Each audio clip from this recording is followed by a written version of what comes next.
Sir आपल्याला खूप खूप शुभेच्छा। मराठी सर हिंदी में सुनते हैं तो लोग मराठी समझते नहीं मेरे विधानसभा में। आपको दूसरी बार भाजपा की टिकट मिली, आपको बहुत बहुत बधाई सर। धन्यवाद सर।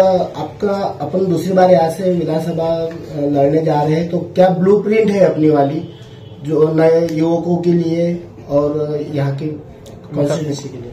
देखो, आज देश में मोदी जी जो काम कर रहे हैं, महाराष्ट्र में महायुति की सरकार काम कर रही है और अपने महायुति की सरकार ने आने वाले समय में जाहिरनामा भी अपना प्रेषित किया है और पिछले 5 साल में जो हमारे किए हुए काम है और ये काम लेकर के जनता को हमने जो शासन की योजना दिलाए वो लेकर के, विकास किए वो लेकर के, और आने वाले समय में सभी क्षेत्र में हमको काम करना, ये सब बातें लेकर के हम चुनाव के सामने में जा रहे हैं।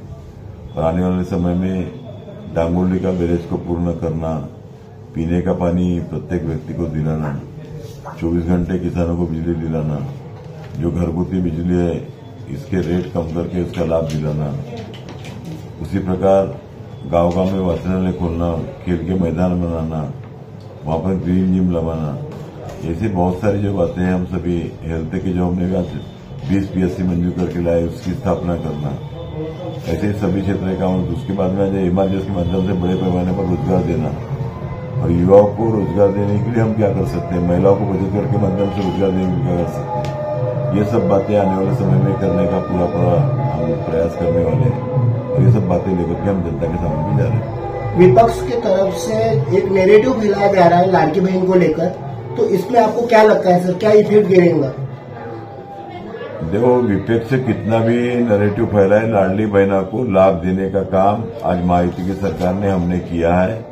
आज 5 महीने के पैसे उनके खाते में जमा हो गए और लाडली बहन को सब समझ रहा है कि आज तक के कांग्रेस हमने इसके पहले कर्नाटक में घोषणा की, तेलंगाना में घोषणा की, सभी जगहों में उनकी जो लाडली बहन योजना बंद हो गई, लेकिन बीजेपी ने मध्य प्रदेश में चालू की, वहां पर चालू है, महाराष्ट्र में चालू की, वहां पर चालू है।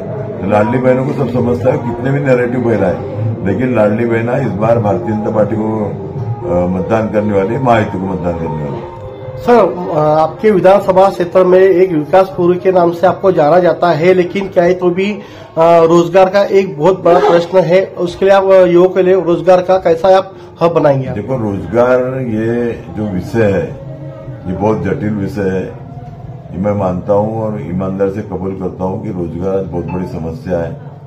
आने वाले समय में ये रोजगार के विषय में हमारी तरफ से क्या क्या हो सकता है उसके लिए हम निश्चित तौर पे काम करेंगे। अनेक बार विधानसभा में प्रश्न उठाते, लेकिन आज जिस तेजी से सब यानी डिजिटलाइजेशन हो रहा है, डिजिटाइज हो रहा है, तो उसमें क्या हो रहा है कि रोजगार की संधि दिन ब दिन कम होती जा रही है। आज उद्योग धंधे भी अगर हमने खड़े किए, आज बड़े बड़े उद्योगों में मात्र 1500 रोजगार निर्मित होती है, लेकिन आज जो ये सब प्रकार की योजनाएं आज कृषि के ऊपर में होंगे, सभी प्रकार की जो ग्रामीण क्षेत्र की अर्थव्यवस्था है इसको मजबूत किए और ये जो चक्र घूमता है इसके माध्यम से बहुत लोगों को रोजगार मिलता है। ये जो चक्र है, ये चक्र को घुमाना ज्यादा जरूरी है। हम सिर्फ उद्योग धंधे की बात करेंगे तो उद्योग धंधे में भी रोजगार की एक मर्यादा है। आज जैसे अदानी का प्लांट है अपने पास में, तो क्या वहां 1000 लोगों को हम रोजगार दे पाए क्या? अभी हमारे क्षेत्र के लोगों को रोजगार मिल रहा है क्या? ये सब बातें आती है। लेकिन यहाँ की जो अर्थव्यवस्था है उसको मजबूत करना, वो जैसे योजना के माध्यम से डायरेक्ट गरीबों के जेब में पैसा जाना, तो उसका अपने आप रोजगार निर्माण होता है, अपने आप लोगों को पैसा पूरा चक्र घूमता है और इसके माध्यम से बड़े पैमाने पर ग्रामीण भाग के और ये शहरी भाग के स्थानीय भागों के लोगों को उसका फायदा होता है। सर, शेतकरी किसान वर्गों को थोड़ा नुकसान हो चुका है, यहाँ पे आत्महत्या करने का उनका कुछ भी हमारे यहाँ कोई किसान आत्महत्या कर रहा है ऐसा मुझे नहीं लगता।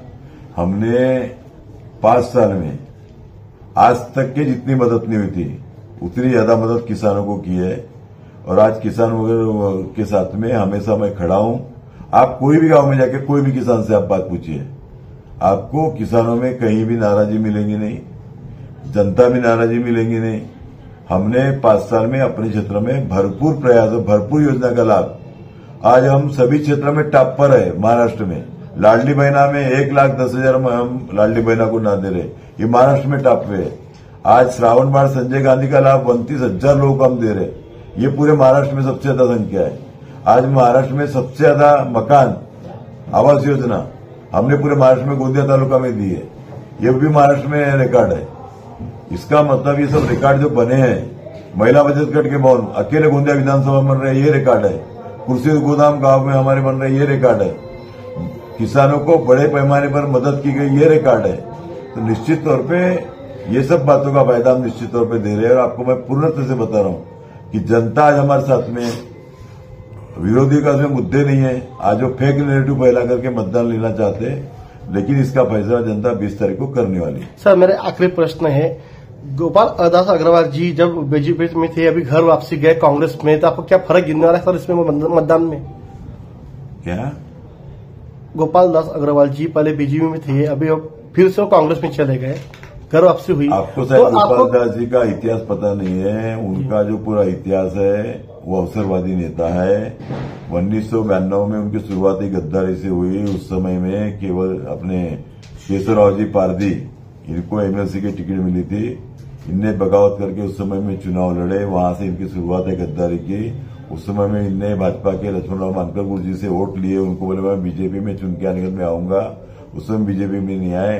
2019 में यहाँ पर विधानसभा में बीजेपी को 40,000 वोट की लीड मिली। इनको लगा कि अब यहाँ पर कांग्रेस नहीं जीत सकती है, कांग्रेस में आ गए। फिर इनको अभी लगा कि जो फेक नैरेटिव के कारण महाराष्ट्र में दूसरे यानी कांग्रेस का वातावरण बन रहा है, तो ये फिर भाजपा छोड़ के कांग्रेस में चले गए। ये पूरे पलटू दास है और इनको अब जनता पूरी समझ चुकी है। अब कोई इनके बातों में आने वाला नहीं है और निश्चित तौर पे आज जनता ये सब बातों का फैसला 20 तारीख को करने वाली है। सभी आगे तक क्या विकास कार्य करने वाले हो आपको मैंने क्या बताया कि किसके बारे में बताया मैंने आपको कि भाई जो हम काम करने वाले हैं वो सब आपको बताया। हमारे जाहीरनामे में विषय है, हमारे रोज के भाषण में ये विषय है। आने वाले समय में हम क्या करने वाले हैं, आज मैं बहुत सारे वादे कर सकता हूँ, उसको कोई अर्थ नहीं है। यथार्थ में हमने काम करके दिखाया, जनता को विश्वास है कि हम आगे भी काम कर सकते हैं। सर, 20 तारीख का भारी मात्रा पे मतदान होने वाला है, जनता को क्या आह्वान करोगे आप? मैं आपके चैनल के माध्यम से समस्त गोंदिया विधानसभा जनता को नम्र प्रार्थना करना चाहता हूं कि आप आने वाले 20 तारीख को भारतीय जनता पार्टी को मतदान करें, महायुति को मतदान करें। मैं विनोद अग्रवाल, मुझे मतदान करें। हमारा निशान कमल का निशान है, कमल निशान को मतदान करें। निश्चित तौर पे पिछले 5 साल में हमने जो विकास के काम किए हैं, पिछले 5 साल में हमने जनता को शासन की योजना दिलाने का काम किए, पिछले 5 साल में हर गरीब आदमी की, हर गरजू आदमी की मदद की है। यह जो हमारा कार्य है आने वाले 5 साल फिर से चलते रहेगा, जीवन भर चलते रहेगा। यही मैं सब मतदान से आह्वान करना चाहता हूँ। धन्यवाद।